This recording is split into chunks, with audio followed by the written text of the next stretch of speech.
എന്നും സ്കൂളിൽ നിന്ന് വരുമ്പോൾ അമ്മ പഴംപൊരി വാങ്ങിക്കൊണ്ടുവരും. എനിക്ക് ആ പഴംപൊരി ഒത്തിരി ഇഷ്ടമാണ്.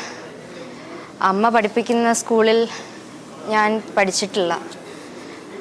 ഒരു ദിവസം വൈകിട്ട് അമ്മ എത്തേണ്ട സമയത്ത് അമ്മ എത്തിയില്ല.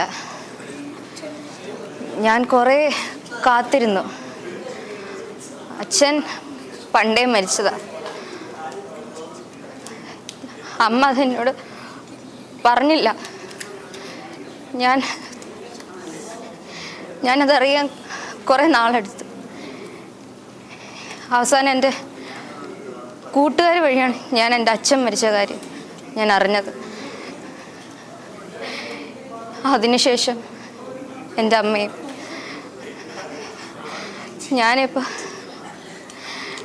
ആരും ഇല്ലാതെയായി. ഒറ്റയ്ക്കാണ്.